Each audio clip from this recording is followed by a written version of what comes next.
The great architects of Khemri had spared no expense to provide for the late King Ketep's every spiritual need in the afterlife. They built vaults within the Great Pyramid to hold tall jars of grain and dried fish, candied dates, wine, and honey. The finest chamber of all was built far above the king's burial vaults, set in the very heart of the Great Pyramid. There, the architects had built a glorious throne room, complete with soaring columns and flagstones of polished marble.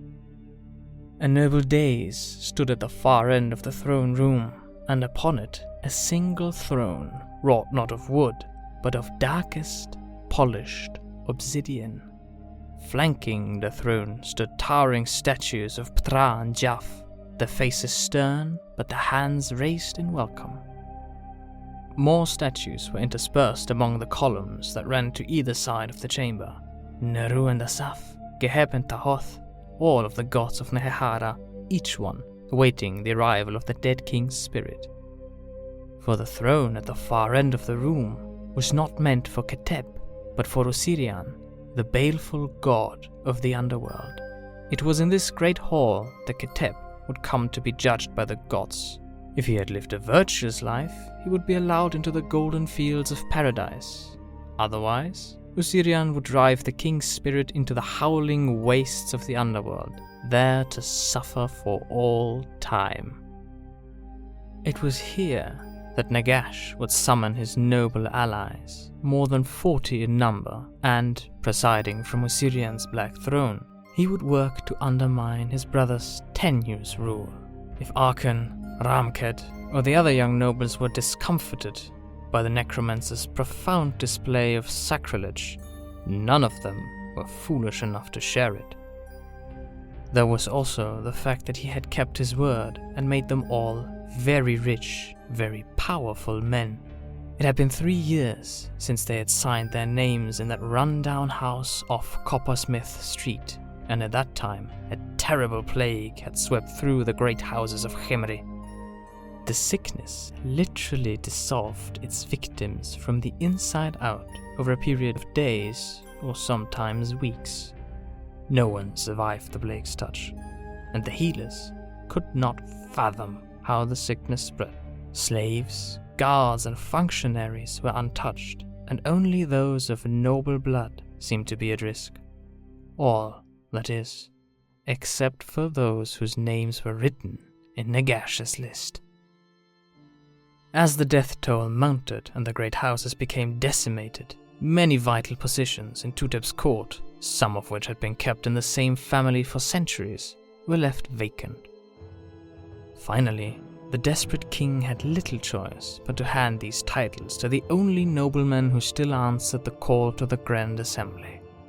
Khemri's fortunes were fading all too quickly. Other than a brief show of esteem from the other great cities upon the birth of his young son Suchet 5 years before, the living city had been all but forgotten by its peers. "How fares the caravan trade?" Nagash asked, studying the assembled nobles over steepled fingers.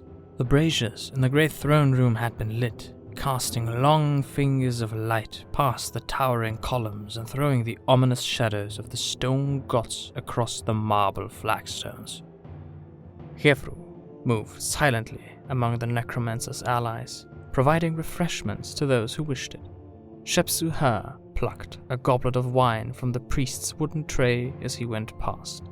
Tutep had named him Master of the Gates, which gave him responsibility over levying taxes on the merchant's caravan that came and went from Khemri. "Prices have nearly doubled in the bazaar," he said, sampling the wine. "Grain, spices, bronze. Traders from every city are making life hard on the marketplace." The necromancer nodded. "Sandri's work," he declared. "King Nekumet is tightening his fist around us.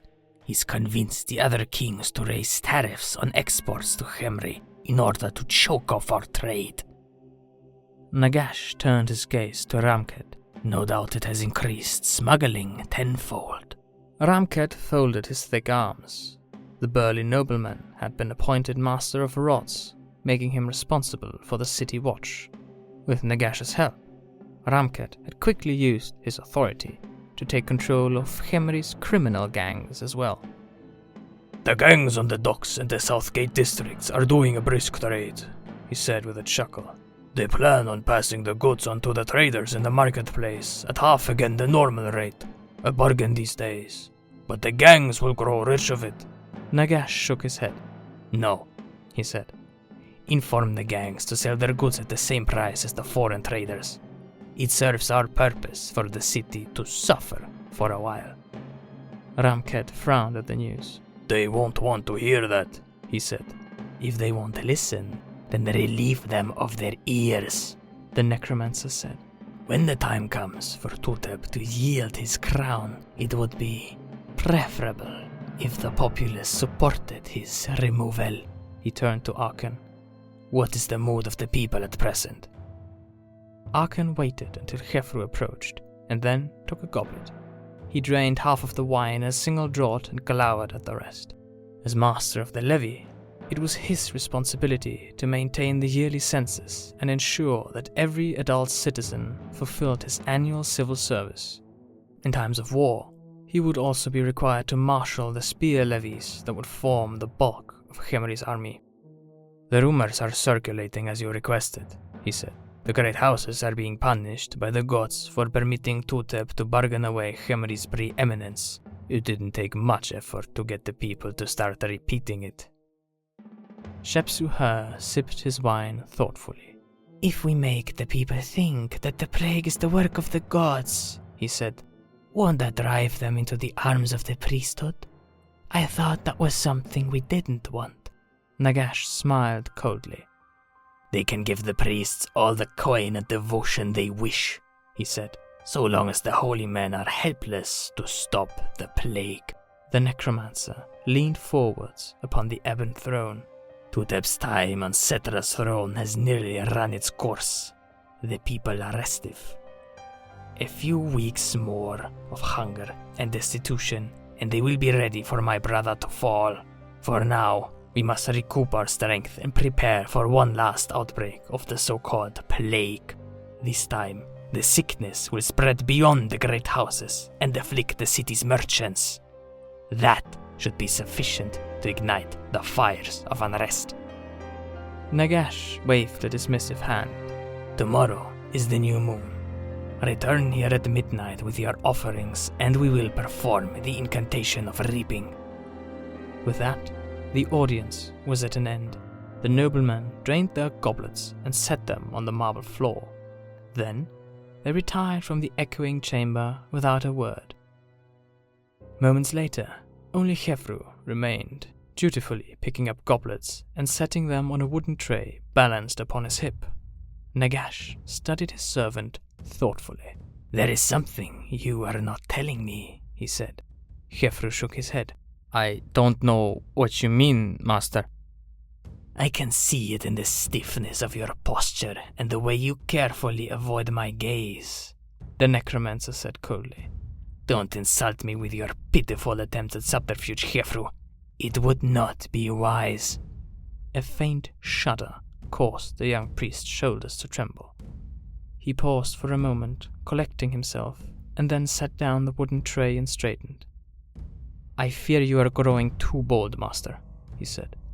Tuteb isn't as blind or as foolish as you think. The disappearances are getting more and more attention. Your supposed allies are dragging dozens of victims off the streets each month for your rituals. Arkan and the rest must learn the rudiments of necromantic arts if they are to be useful to me, Nagash growled, cutting him off. And the curse requires a great deal of power to maintain through the turning of the moon. The necromancer shifted irritably upon the throne. The energy dissipates too quickly. It's like filling a wine jar using one's bare hands. But the risk, Khefru began, spreading his hands helplessly. Your allies are growing too bold. They're seizing the first victims they come upon, and many of them have families who take note of their disappearance. I know for a fact that people have gone to the temples begging for a formal inquiry. It's only a matter of time before a wealthy merchant or a neighborhood full of grieving families pays the priesthood enough to start a serious investigation. After that, it's only a matter of time before the king becomes involved. And what of it? Nagash snarled. We've spent the last 3 years stripping away the king's power. The great houses are all but extinct, and my men control all the vital functions of the city. If anything, I expect we could find a way to turn the inquiry to our own ends, embarrassing the priesthood as a pack of corrupt, meddling fools. As he said this, Nagash saw Khefru blanch. The necromancer leaned forward intently. Ah, now I see the heart of it. After everything we have learned, everything we've done, you're still afraid of the priesthood. No, it's not them, Khefru stammered. His sallow face grew pinched with fear. I fear no man in this world save you, master. But what of the gods? We've cheated Jaff and Osirian of dozens of human souls. By now, their wrath must be very great. And yet they have done nothing, Nagash said scornfully. Do you know why? Because we stand to usurp them of their power. We are plumbing the secrets of life and death, Khefru. Without the fear of dying and the threat of judgment, the gods will lose their hold over mankind. Yes, I see all that, the young priest said, his knife scar accentuating the pained look on his face. But we're not immortal yet. Death still waits for us, and beyond that, divine judgment. We've done awful things, master. There is no hell in Osirian's teachings terrible enough to suit our crimes. Leave such things to me, Khefru, Nagash said coldly. All things in due time. For now, we must focus on taking Tutep's crown. Do you understand? Khefru nodded reluctantly. I understand, master. He bowed quickly and returned to his work. The young priest gathered up the wine cups and made for the side passage that led down to the lower levels, where Khetep's crypt and Nagash's study were located. Just as he reached the columns along the north side of the room, he paused. One more thing, master, he said. Your guests have made a great deal of progress exploring the crypt over the last few days. I believe Ashnel has almost found a way out. Should I introduce the next set of traps? Nagash leaned back upon his throne, his face lost in thought. Leave that to me as well, he said.